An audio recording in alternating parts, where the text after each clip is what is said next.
Alright friends, how's it going? Zig coming in at the top of the interview. Today on the show we have Adele Bertei. Adele has an immense and complicated music and art career. She recently has written the book called Pere and the Wolves, and it's a memoir about Peter Laughner, a Cleveland musician who helped form Pere, and was a complicated character. And there's all these rumors about this loose cannon rock and roll figure. And in her book, she does a really amazing job of describing who Pere was from her firsthand experience. Now, I picked up this book studying for the Dave Thomas interview, which you've heard either prior to this or post this, and got carried away with Peter's story and found that very intriguing, and then found those recordings to be really inspiring. So I reached out to Adele. She is coming out with a new book, which I think is available for pre-order now, called Why La Belle Matters. And she's doing this amazing, badass job of taking all these figures of rock and punk and no wave and telling their stories. Her music career is immense and has so many twists and turns and different projects. It's really, really cool, and I'm excited to share this interview with you guys. But before we get into that, I'm going to share with you an excerpt of her reading the first passage from her book, Pere and the Wolves. Smogvale Books presents Pere and the Wolves by Adele Bertei.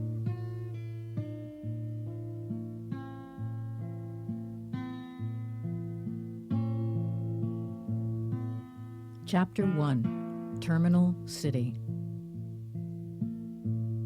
I met him in Cleveland, city of bridges and burning river beneath. The Main Avenue Bridge has been painted a fresh cornflower blue, a striking contrast to the red brick swath of emptiness that is Irishtown Bend in the flats of Cleveland. On the corner of Elm and Main Avenue, I look up at the anchor sign outside the Harbor Inn, an old sailor bar still standing from the 1890s.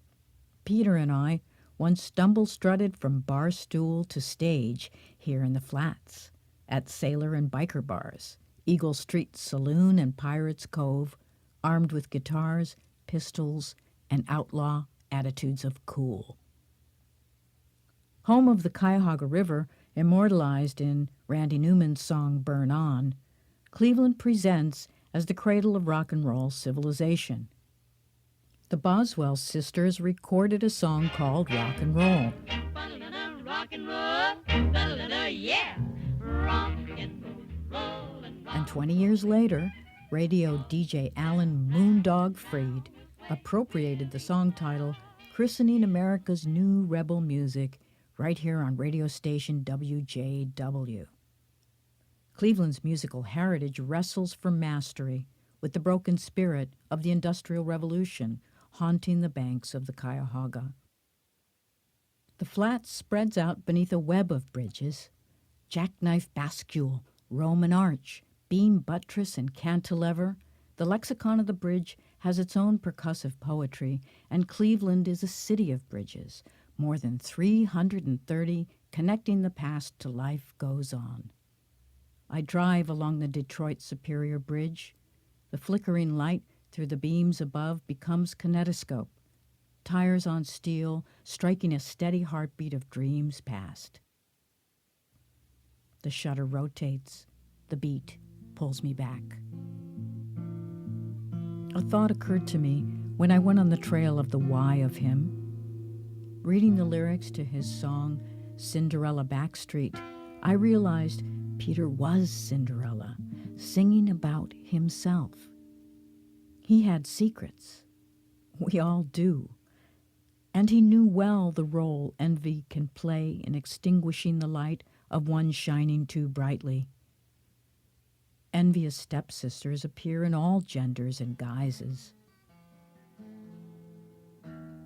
Envy, the sixth deadly sin and the most insidious. It guided his hand as he erased his own life. All right, and that is the first excerpt of Pere and the Wolves. Before we get any further, and Peter Laughner on Cinderella Backstreet taking it out there. Before we get further into this podcast is mixed by Studio 44, Studio 44 CLE. For any audio streamed or video needs, make sure you go to Studio 44 CLE. You can reach Jay at Studio 44 via Facebook or Studio 44 CLE at gmail.com. Also, if you can rate, subscribe, review the podcast and all the podcast platforms, and it helps me keep talking to all these super cool, inspirational people and sharing that inspiration with you guys. So if you can do that. Also, we're on the social medias, Instagram, Twitter, the YouTubes, etc. If you can follow us on that, it helps me reach more people and share those insights with you. Without further ado, here we go. Adele. It's kind of branched out from there. Yeah. Wow. Yeah, it's been an interesting year and a half, huh? To say the least. Year. Say the least. Still seems to keep getting interested. Now I know. Sorry. Go ahead. You're in LA, right? Yes, I'm in LA. I've been here since '93, and I think I might be going back to the East Coast at some point in the next year or two, for sure. Yeah. Just because of how everything's been? Well, LA has really changed a lot in the last probably 4 years. It's like there's so many homeless people, and there's just no housing for people, and the prices keep going up, but of course the wages don't.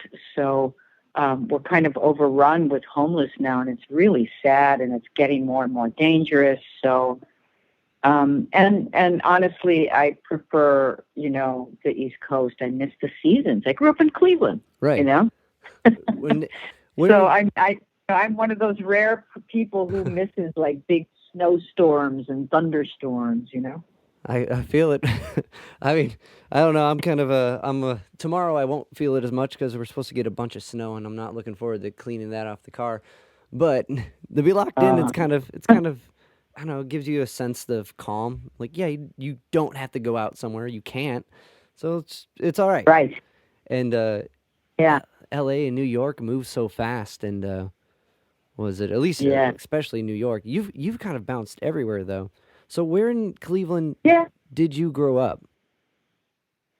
Well, I kind of grew up all over the place, honestly. I mean, when I lived with my I lived with my mother and my father till I was about 11, and that was in Maple Heights. Okay. And then I ended up in foster homes in Parma and Parma Heights. Oh, okay. And then went to a place called Marycrest, which was a convent school for girls in Independence. And then I was in another place, a school called Blossom Hill, which was a reformatory. That was where was that? Brecksville. But then when I was old enough to get my own place, I lived in Ohio City for a minute. Okay. And then mostly in Coventry, the Coventry area. Right.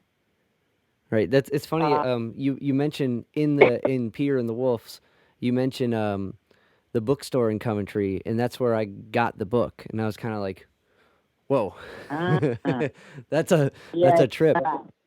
So you worked as a assistant at an OT assistant at a veteran hospital?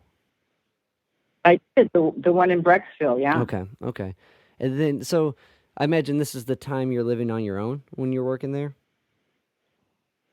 Actually, what happened was there were several girls in Blossom Hill who were of age getting ready to be emancipated, and the ones that didn't have families to go back to, they got about 6 of us jobs at the Veterans Hospital down the road. It was very close to the school. And so we worked there for a few months before and saved enough money so that when we were emancipated, we could continue working there but get our own apartments. Gotcha. So that's kind of how that went. Yeah. That's a tough, like, OT assistant. So you're helping with like occupational therapy, right? Yeah. Okay. Arts and crafts, you know. Okay. Yeah.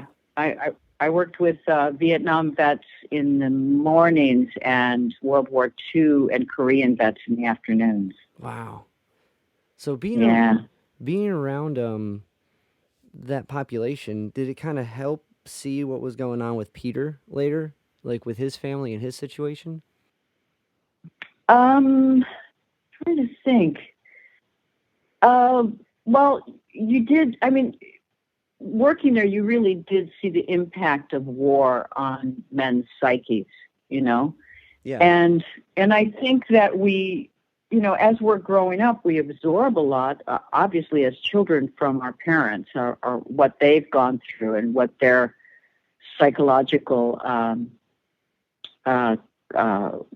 twerks are. You know what I mean? Right.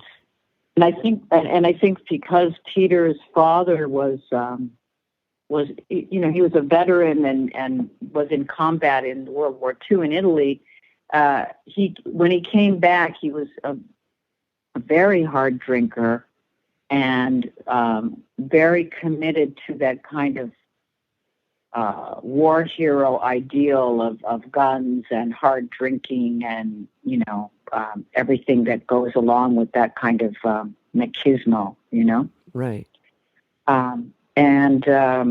So Peter absorbed a lot of that from his father, but at the same time, it wasn't, as far as I knew him, it wasn't really his nature he was far gentler of a spirit, but, I think that was part of his schism and his personality that and also the alcoholism. I mean, I Right. think alcoholism in a lot of ways is genetic. So it certainly was for me.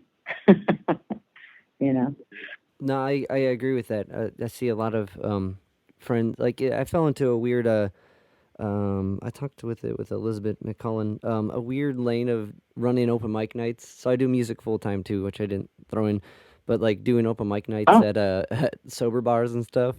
And it's interesting the clientele that kind of rolls through. But like that's it. I do agree with you. Like I definitely think that runs in the family, and like it finds its ways to get in. And like growing up with someone who's been through that much trauma, and like I imagine like when you're working with the World War II vets later on in the evening, that's interesting. That was kind of like a war shift with like with clientele, or at least how that Yeah. planned out. But I guess that makes sense because you'd want to put people together with similar situations.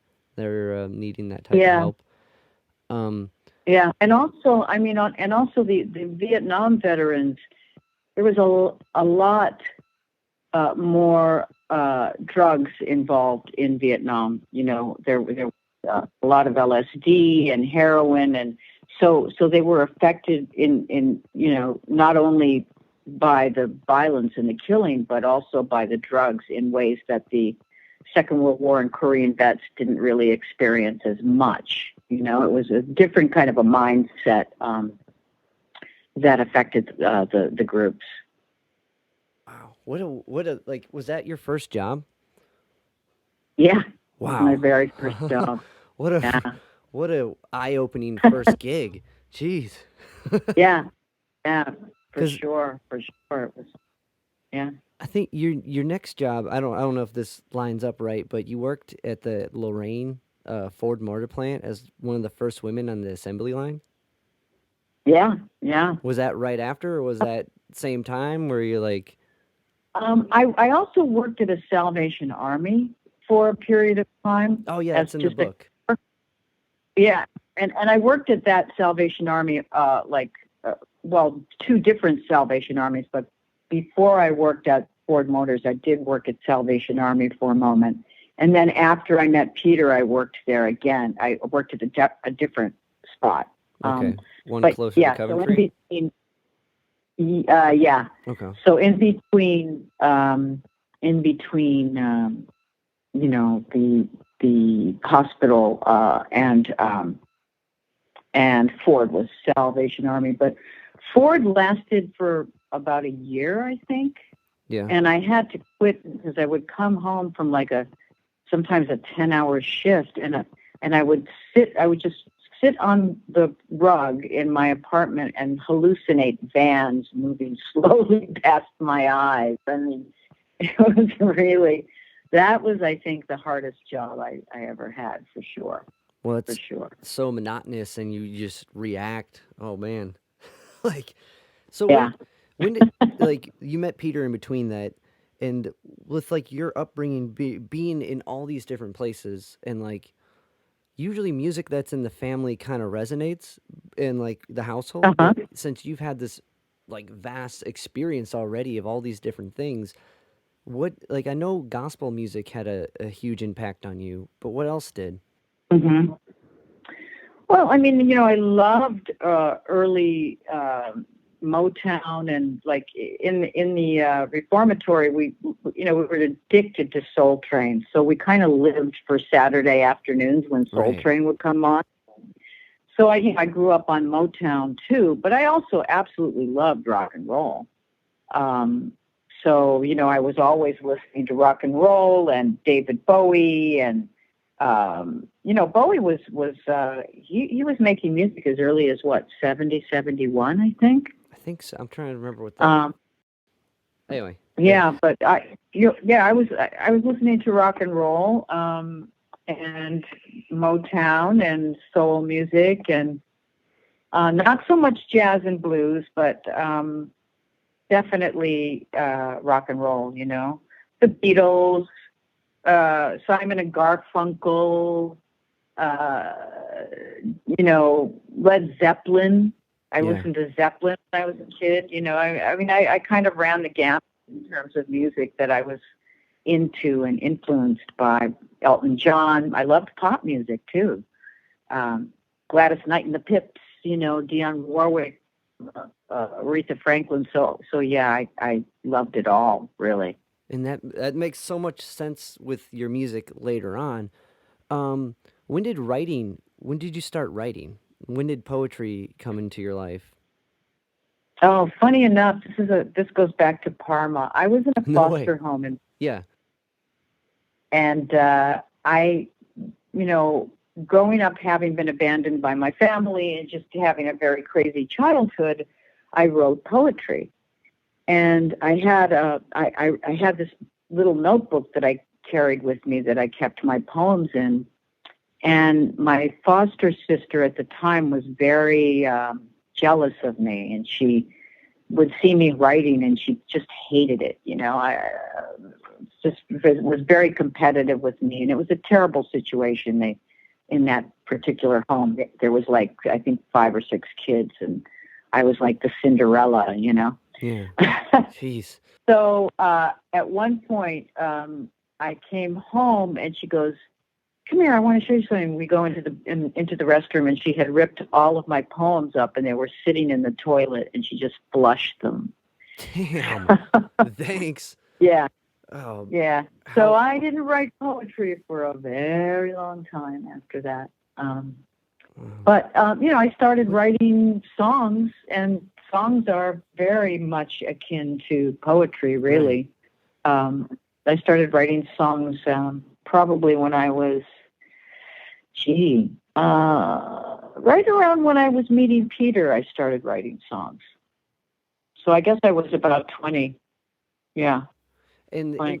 in that time, like you were kind of a were you playing at like Mike nights and stuff? Where you perform? When did like? Because I know there's at one point Peter sees you perform. Right. Were you getting some type of stage like practice? Absolutely not. I mean, funny enough, that was the only time that I had ever stood up and sang publicly in Cleveland, and he happened to be there at Wow. that moment. Wow. So that was kind of kismet. Yeah.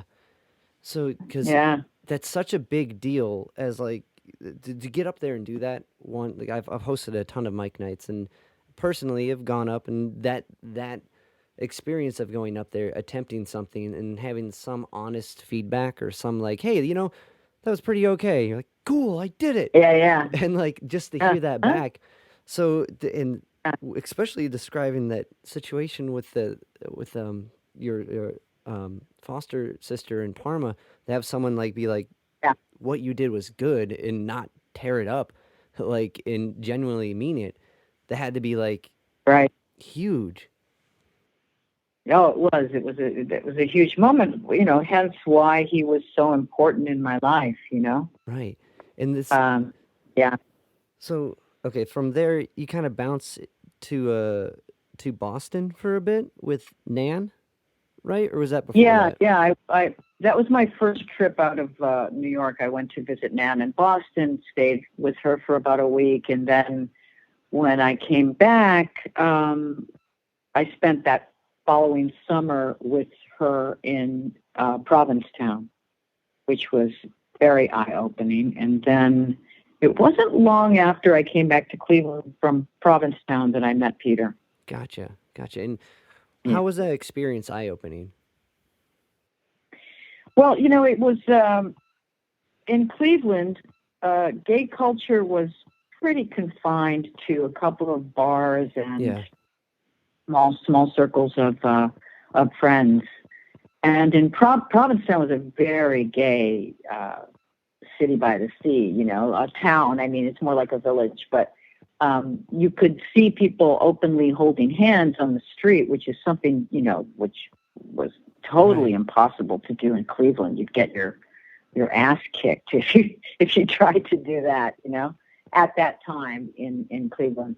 But yeah, so it was very eye-opening. And also, Nan's friends were very savvy about what was going on in the music and art worlds in New York City. So I was turned on to a lot of music and art and, writing. And so, yeah, Nan and her friends kind of opened the door to a whole new world of how to look at art that, wasn't the established, let's look at a Renoir painting.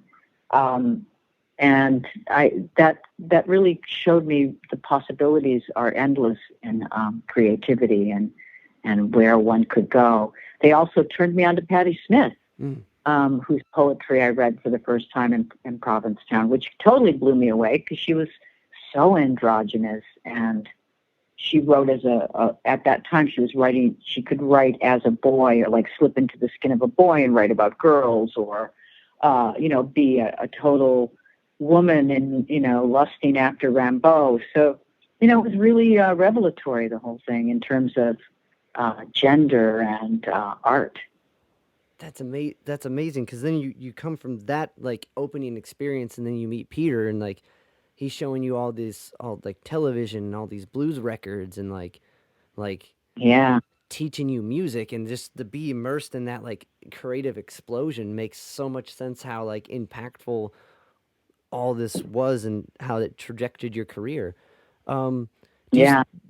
like you mentioned writing songs, and you would write songs with Peter that kind of distract him from drinking. No, that wouldn't distract him from drinking. There was a lot of drinking involved when we were writing songs. Gotcha. Okay.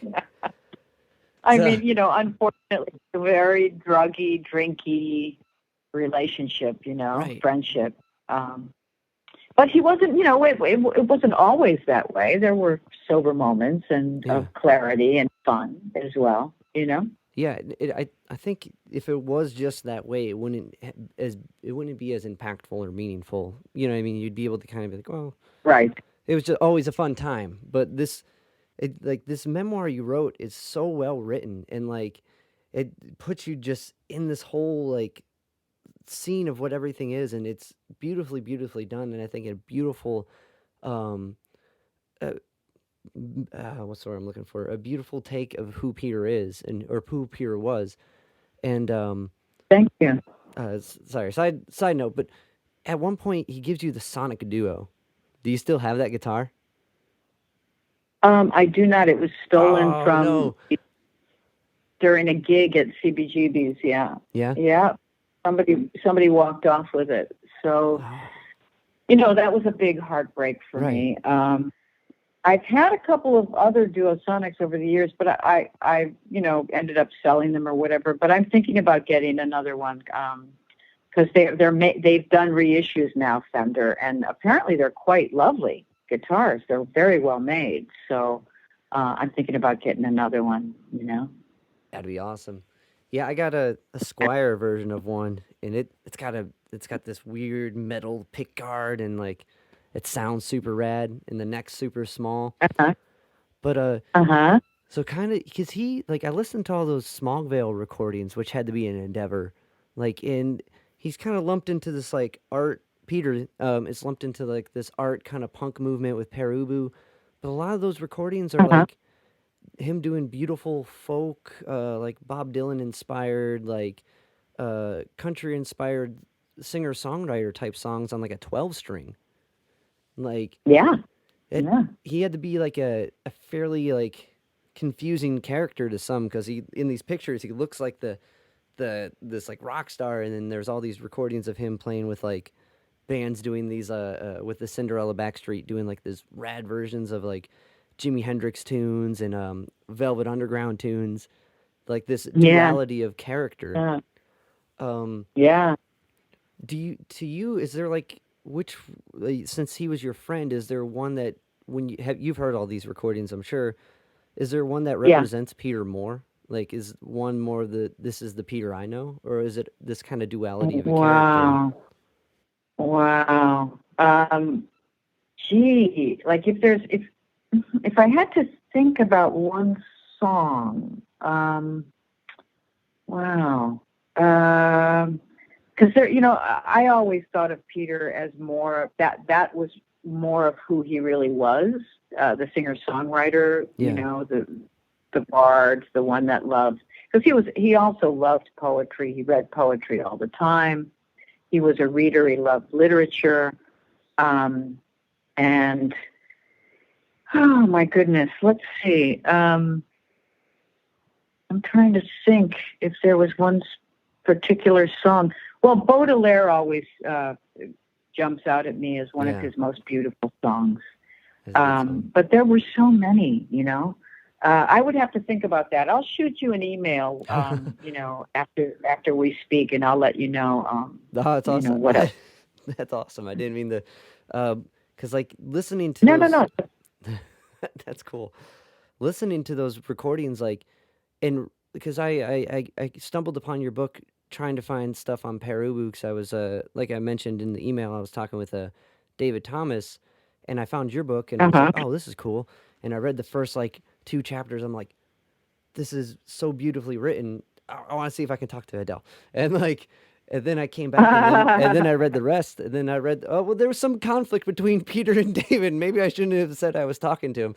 like, um, but this was, he does, later in the book, you mentioned some of the poets he like, he read and I'm guessing shared with you. And like, it's such especially in like your early 20s or late teens, like all these introductions to music and literature are so like mind developing of who you become later and the people you're like the people that introduced it at that age, like those are the kind of things that stick. And Yeah. it's amazing that all this kind of like melded into your career that after all of it, like when you went to New York on your own, and the kind of Mm-hmm. jump before I jump guns and asking you questions about that, when you were hanging out with Peter, he like was like Rocket from the Tombs opened up for television, like there was all these New York Yeah. connections. Do you have any memories of that show in particular, or of Peter's interactions with like Richard Lloyd or Richard Hell or any of the other guys from television?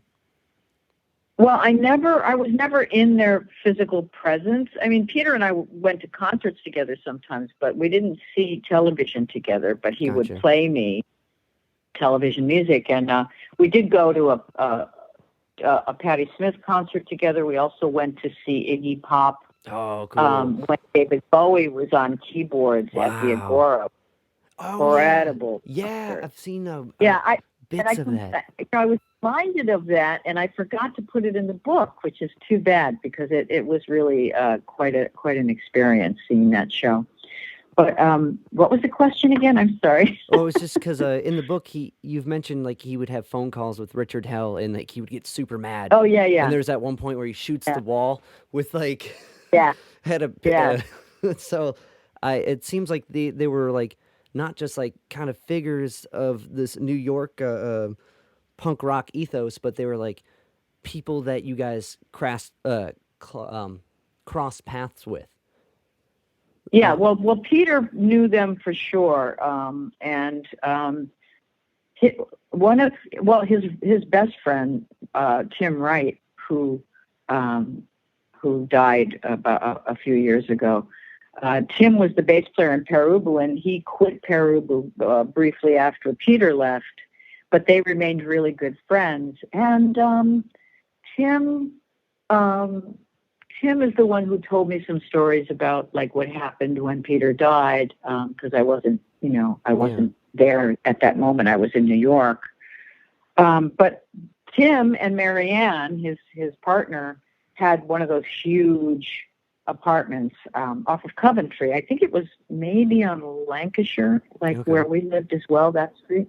I can't remember what street they were on, but when Peter helped television get a gig in Cleveland, and when they did come to play, television stayed with Tim and Marianne. And Tom Verlaine was actually kind of upset about Peter's drinking because when Peter would be when he would be in the company of people like Verlaine and Lloyd or Richard Hell, he would just self-implode by drinking himself into a ridiculous state. And people really worried about him, Yeah. I mean, he was very, very self-destructive.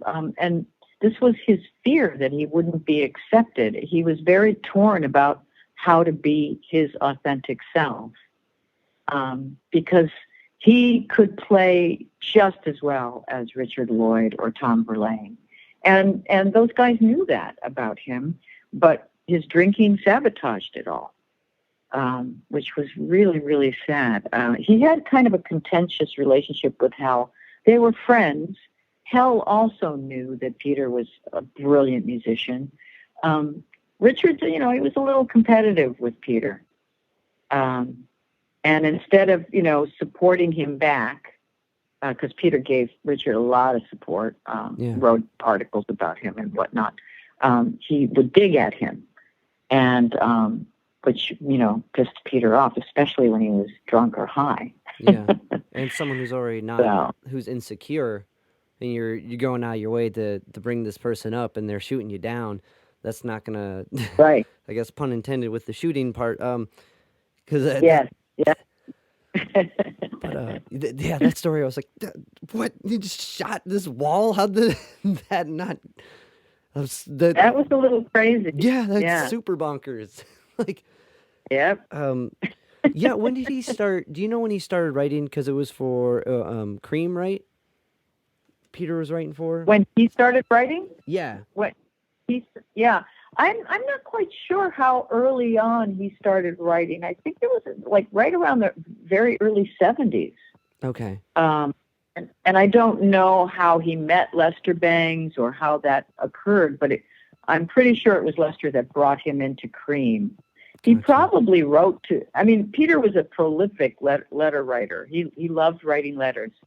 And I'm sure that he probably reached out to Lester, wrote him a letter, and sent him a review. And Lester just really loved his writing, and it went on from there. That's my guess. I can't say that that's fact, but that's what I would guess, knowing Peter. Because you guys eventually go on a trip to hang out with Lester and do this whole New York run. That passage you have about Lester being like the Pollock phrasing and like how you describe his writing, like Jackson Pollock and Charlie Parker, I thought was so beautifully written. Like as far as a description about anyone or anything, that's the coolest. But thank you. So being around like Peter and Lester and all these writers, did that bring the writing out of you again? Like as far as like taking on poetry? Well, aside from songwriting, I didn't really write for a very long time. I think, that childhood wound really screwed me up. You know what I mean? Yeah, that's And I didn't traumatic. write. Yeah, it was pretty traumatic. And I didn't write for a long, long, long time. And then it wasn't until the 1990s that I started writing again, like writing, prose, writing stories and starting to write poetry again. So it took, actually I did, I started writing a book in the late 70s in New York, but all of my belongings were taken because I stopped paying the rent on an apartment. So so I lost that book. So that was probably another thing that made me not want to attempt to write again. But so in the 90s, I seriously started pursuing writing again, and I would really study other writers. I mean, I've always been a reader. I've always loved literature and poetry, and but it wasn't until the 90s. So. Well, I mean, that's to have these this writing takes a lot of time, and it's a lot of effort and focused effort on one thing, and then to have it taken away in multiple instances, I can see how one would be deterred from it for a while. When did because you read alongside Allen Ginsberg and Burroughs, when did that happen? Well, in the late 70s, there was so much happening every night, and it wasn't like a big deal to get up on stage and read like with 10 other readers at the Mud Club, for instance, and that's where that happened. There was a reading one night where a lot of people were just getting up and reading, and I was invited, and I read a poem called the Ragazzi Manifesto that I had written at that time. Actually, the Ragazzi Manifesto, Scott B filmed it, and it's now owned by, the copyright isn't owned, but the film version of me reading it at Club 57 is now in the Museum of Modern Art's archives. Whoa. Which is pretty cool. That's pretty sick. That's awesome. Yeah. How cool. Yeah.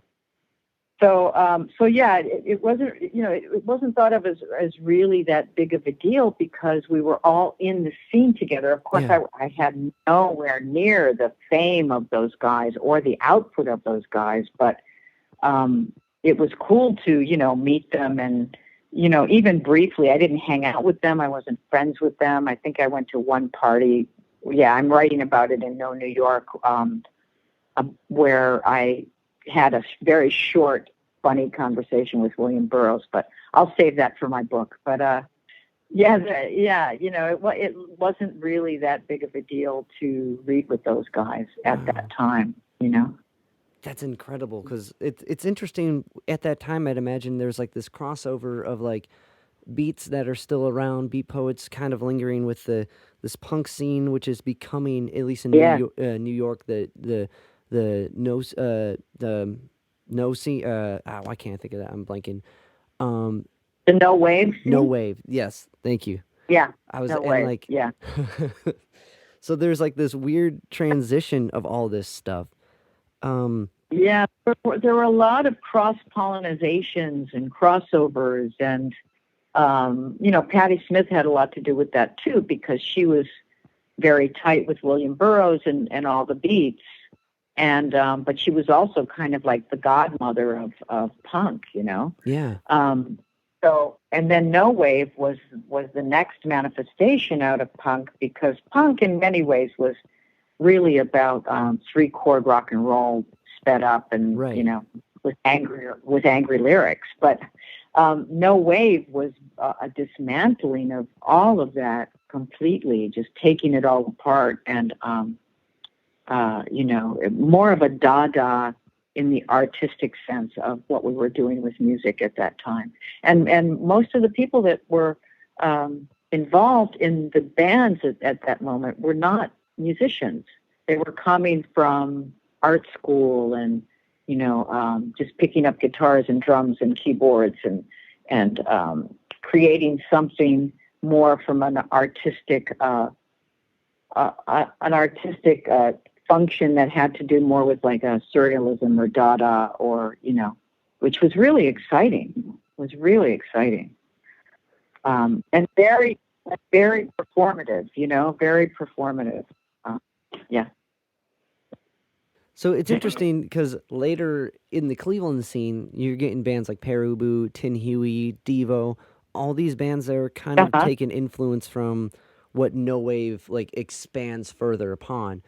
And right. near Peter's decline in health, you go out to New York, and you're watching Suicide, which is one of those bands that is like the kind of like, as far as like no wave and punk, they're like on the like the tip of it, because they were like in between that, and that's an interesting departure from that point in your life to where you end up moving to New York and pursuing your own career from your time in Cleveland. Mm-hmm.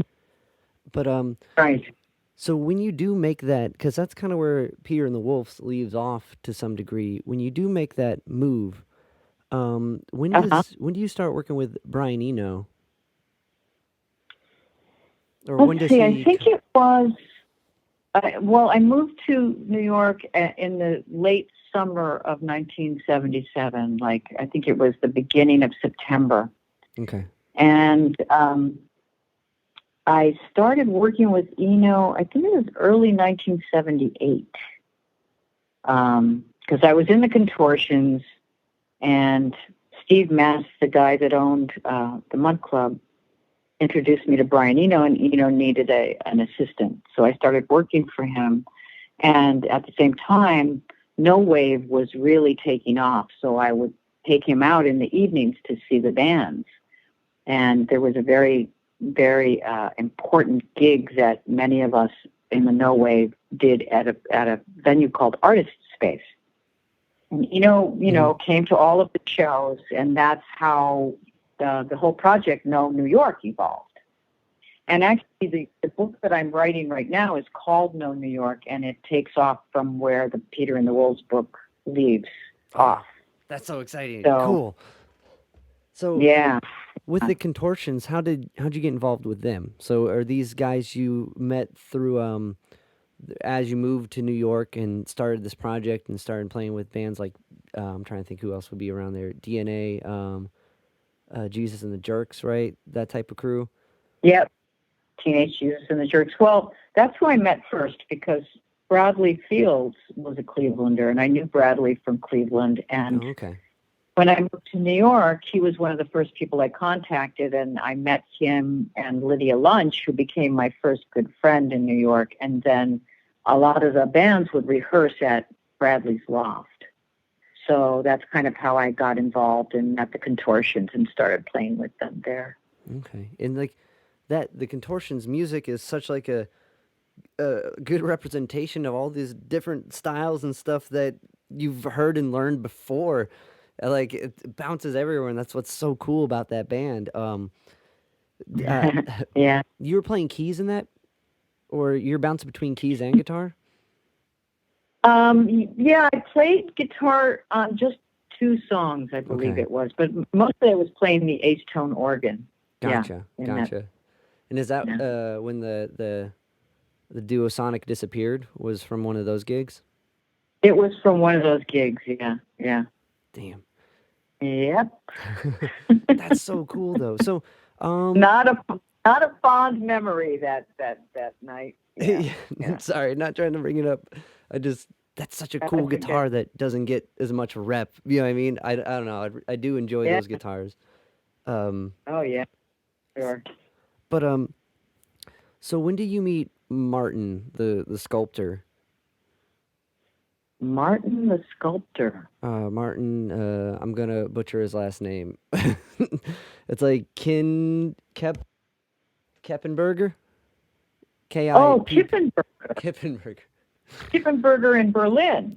Right. Well, apparently. Yeah, Kippenberger brought us. Okay. I'm sorry? No, keep going. You're sorry. Okay. No, Kippenberger invited myself and Lydia, Teenage Jesus and the Jerks. At that point, I had quit the Contortions, and I was doing solo stuff with backing tapes and my guitar and another guitar, and Kippenberger invited. I guess he saw me in New York performing. Invited me, Lydia Lunch, who was in Teenage Jesus and the Jerks at the time, and Scott and Beth B, who were doing films at the time, to come over to Berlin and play SO36, which was a club that he was managing. So yeah, that's how that happened. Was it like reminiscent of New York in a way, or was it like a? Well, I think that Berlin at the time was closer to the type of artistic expression that was going on in New York than London was. London was more into kind of punk. But in Berlin, there were painters, there were filmmakers, and there were musicians doing similar crazy work, that was more in line with the experimental work we were doing in New York. And the fact that everybody was kind of cross-collaborating, painters with musicians, etc. That was happening big time in Berlin. And also, it was the time that Iggy Pop and David Bowie were there, too. Yeah. So it was a very interesting period in Berlin. Very exciting. I loved it. I thought it was amazing. It's super interesting. In America, everything is so kind of like compartmentalized in a way, and then outside it's kind of just mangled up. Yes. So after all this, when do you meet Kathy Ray, and when do the Bloods become a thing? I met Kathy Ray because I needed a haircut, and someone suggested she cut my hair. And she cut my hair. We started hanging out, and she was playing guitar, and I started singing, and I think we were doing the Pretenders, the first album of the Pretenders. We were doing those songs together, and we just looked at each other and said, I said, you can play guitar. And she's like, you can sing. I'm like, yeah, let's start an all-girl band. And it just went from there, We found Annie Toon, who's now Anderson Toon, and we put an ad in the Village Voice for a drummer and a bass player, and it just went from there. It was really fun. That's awesome. We had a blast. Those tunes, we had a blast. The ones that are on your website are so catchy, and so like, it's a beautiful mix of funk and punk, and like, you guys got to open for The Clash, which is insane. Yeah, we did. That's so rad. What was that like? Did you meet Joe? That was crazy. Yeah, we met all the guys backstage. They were absolutely lovely to us. They wanted women's bands to open for them, and I think at the time the Bush Tetras and the Bloods were the only bands that had predominantly women in them. So we both opened for them on the same night, which was pretty exciting. Wow, that's sick. That's so cool. Well, I get there was at least out of America, the Slits. But I don't. Were they after that? Maybe they were after that. I don't know. Who I know did some stuff with the Clash. That's so cool. Joe Strummer's always been one of those characters. I'm like, this guy's mythos. So they get to hang out with those guys. Had to be so cool. Yeah, I didn't know him well, but I have a couple of friends who knew him well, and they just rave about what a great guy he was, Now, after the Bloods kind of split up and you embark on your solo career, you've picked up a lot of like gigs doing backup singing. What was that like to step like kind of back and like kind of support? Was it a mind shift? Was it easy to do? Was it Well, I didn't really start singing background vocals until after my solo record deals kind of went south, and that's another story for my book. But it was really fun. Actually, there was a lot less pressure to be this personality with all of these responsibilities that were hard to navigate when you have major record deals as an artist. Unless you have incredibly solid, supportive managers that you can trust and, a good support system around you, musicians, etc., they just chew you up. And it's really, really difficult.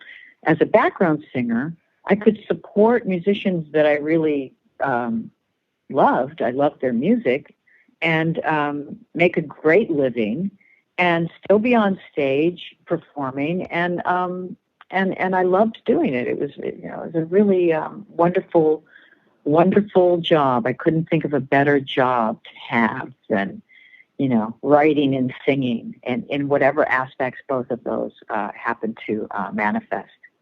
Right. I feel very blessed that I've been able to do that most of my life. It's so cool. Like, you guys got the contracts. You handle it. I did the bit. The harmony's right, cool. Right? Yeah. I just show up, dress up, and sang. That's awesome. Yeah. But that's only as awesome once you know, like, how much of the BS there is to get to that point, and, like, understanding that. And I'm sure that made you super easy to work with. They're like, I got it. Here it is. Like, well, I love singing harmony. Harmony is like, I absolutely adore harmonies. It's like when I hear a band like First Aid Kid, right, or when I hear Gillian Welch and David Rawlings. I mean, harmony, I absolutely adore it. It just slays me. Did it come my easy favorite. for you, singing harmonies? It basically came from my grandmother. My mother's mother was a piano player and a brilliant singer, and she taught me about harmony and rhythm. And so as a very little girl, I started young with her. So, I was very grateful to have had her in my life. She was amazing. That's right. That's in the book. Now, she was a performer, right? She played piano at bars and such, and, like, I'm trying to remember exactly from the book. Yeah, she played piano in speakeasies during the Depression. Yeah. That's she so was punk rock. She could play she was like a Fats Waller type of, honky tonk stride player. She kicked butt on the piano. She was absolutely amazing. And I could never get it out of her how she learned how to play. I would always ask her, I just play by ear. I always knew how. But somebody must have taught her something. You know what I mean? Right. You don't get that left hand moving that easily with the, like, especially with Fats Wallers and Boogie Woogie tunes like that. That left hand just doesn't hear that. I know. That's technique. Yeah. You nailed it. It's the left hand. If you don't have the left hand, that rhythm, you're can't play, man. Wow. But so she cool. was amazing. Yeah. Yeah. Such a character. Loved her. So you get with as far as like backup singing gigs, you really locked in with Tears for Fears. How'd that come about? I was a solo artist on Chrysalis, and when my deal ended, my publicist was dating Kurt, one half Tears for Fears. And she said, hey, they're going to go on tour for their Sowing the Seeds of Love album. You should maybe, audition to sing background vocals for them, which I did. I flew over to England and auditioned and got the job, which was wonderful because I really loved their music. 80s, British 80s pop it's just so good. A lot of pop in America too during that time was great, but the Brits had that sound down, that synthy pop. It's like so good, yeah. Beautiful, like taking all the no wave and like making it pop, just polishing it in a way, like it's all those sounds done in the right way. You guys, the hurting was one of my that's still one of my top 5 records. The Hurting by Tears for Fears. It's so good. Definitely. A lot of great tunes on that one. That's for sure. But so you guys got to open for Dylan? Yes, we opened for Dylan down in was it Brazil? I think it was Brazil. Yeah, I wrote about it in the book. Right. We also we did a gig in Argentina as well. And I'm trying. No, whatever I said in the book was the correct thing. But that was really something. Really something. Did you get to cross paths with Dylan, or was he the ghost that appeared on stage and disappeared? No, he was just this guy standing at the side of the stage, very private, Dylan, Right. very private guy. Didn't get to meet him. Got to meet Annie Lennox of the Whoa. Eurythmics. We Nice. we played on the same bill with the Eurythmics, which was really fun. Yeah. The Bloods actually opened for Van Morrison in Holland once. No way. That's all. How was that? You got to meet Van the Van?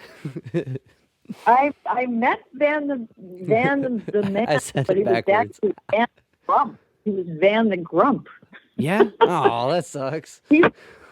I know. He was one of the most unpleasant people I've ever met. I hate to say it because I absolutely loved his music, but what a grump. Not friendly at all. That sucks. Like, even how you say, that was like the most polite way I've heard someone say that person was impolite. Wow, that's so exciting, but such a bummer. Oh, yeah. I know. I mean, I was very, very complimentary, like, "Oh, Mr. Morrison, I love your music," and he just sneered at me and wouldn't even say hello. I mean, it was creepy. That is weird. Creepy. That is weird. Anyway, yeah. But wow, like, just because you end Peter and the Wolves, I guess this is a spoiler for anyone that's listening, and it's not really a spoiler, but like talking kind of about how surreal it was to be opening for Dylan, and like how crazy that is going back from listening to those records with Peter, and like how surreal that is, and like.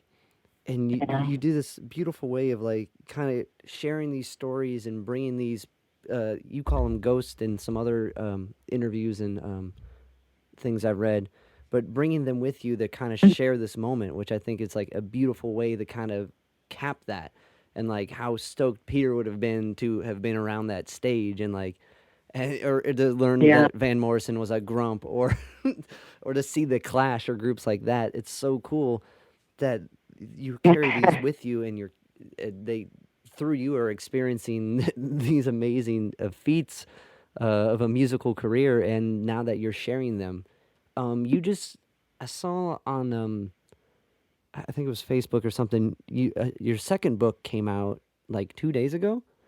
Can you talk about that? Oh, it's not actually. Yeah, it's not actually out yet, but okay. it's pre-sales are happening at the University of Texas Press. On their website, and it's a book called Why LaBelle Matters, and it's about the band LaBelle, Patti LaBelle, Nona Hendrix, and Sarah Dash, and the fact that nobody had ever written a book about them was just extraordinary to me. I couldn't believe it, because really they were kind of like the first iconic rock star band of women. And I say that because of the fact that they combined just this incredible music that was a mix of genres with that whole iconography of what a rock star is supposed to look like and perform like. Like in the sense of when Bowie came out with Ziggy Stardust, these women would appear on stage in these silver space costumes. And, when I saw them for the first time at the Allen Theater in 1975 in Cleveland, one of them was being, she descended on wires from the rafters on the stage. I mean, it was, the whole show was so theatrical and so absolutely brilliant and mind-blowing, because they were the first women to kind of screw around with the genre and gender on stage, and they were, I mean, musically, they were absolutely brilliant. I mean, Patti LaBelle has a range that is, just curls the hair. Right. But Nona and Sarah were also very upfront in that band, and their harmonies, no one had ever heard women sing like that together. The explosive volatility of the passion in their voices when they would sing together was just awe-inspiring. So I really hope people will read that book. It's not a typical biography. it's part memoir, it's part critical analysis, and part well, I don't want to give it all away no, either. No, that's but, cool. I think that's a yeah, perfect cliffhanger on. You got to check out this book because I want to read it now. Wow, that's awesome. Cool. Did you Oh, cool. cross paths with them like post show? Did you get to hang out with them and like meet them down the road to help write this book? Or I do know Nona Hendricks a bit. Nona signed my band, the Anubian Lights, to a label she had back in, I think it was 2005. I'm so old at this point, Dave. I can't remember the date anymore. Well, and with the amount that you've done musically, like it's so all over the place, which is awesome. But it has to be overwhelming. Anyway. Yeah, that's funny. But Nona signed us to her label. She had a label for a couple of years, and we put out a record. I was the lead singer in a band called the Anubian Lights, and that's a fun record if anybody wants to have a listen to it. It's called Phantoscope. And actually, there's a song on there called Way Gone Man that could very much be about our former president. Ba-boom. So for anybody who cares to listen, that's a good one. That's sick. Can I put that at the end of the podcast? Put that tune? Sure, of course. Sweet. No, please. Awesome. Was it? Well, yeah. I think, wow, that's so cool. When do you have any predictions for when No New York might become able to pre-order? Or well, honestly, if people buy these first two books of mine and I get well reviewed and I'm able to attract the attention of a really savvy agent who can get me a deal for No New York, that would be excellent, So I'm just working away on the book, and I also have a book, a childhood memoir. So yeah, I'm this year, since we're still going to be locked down for a while, I'm just prepping the next two books for publication, and hoping for the right agent that I click with that can help me bring those books to the world. I imagine that whole end of the music or creative industry is such a hard, like, what I mean? Like, where the venue's at. You eventually learn who puts the bands in the venues, but to find the guy that put, or the person that put you to the person who helps make the production of books, or, or to even begin to try to do some type of film endeavor. It's such a different, like, more complicated process, and I can't imagine, but it's so badass what you're doing, like with these first two books that you got, putting these stories out there, and because they're not out there. And I think that is so cool, and I'm fingers crossed that the other two you find the right agent and you get to put those out sooner than later. Oh, thank you so much, Dave. That's so sweet. And I just want to do a shout out to Frank Malseri, who does Smogvale, and just say, that Peter and the Wolves would not have happened without him, and without him having done that beautiful collection of Peter's music. I don't know that I would have republished this book. So, I just want to shout him out, because he's a really good guy, and he cares a lot about Cleveland music, and he's done a lot to uncover some of the music of Cleveland that people just weren't aware of. Right.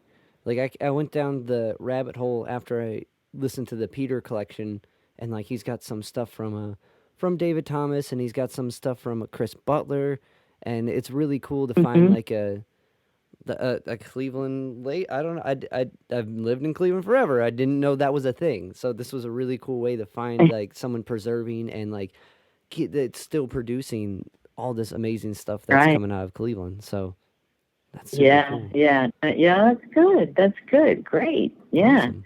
Well, Dave, when I do get to Cleveland, because I will be there to do readings, and I'm going to do a show in Cleveland at some point as well. I'll invite you to the readings, and we'll meet. And I would love to meet. That would be awesome.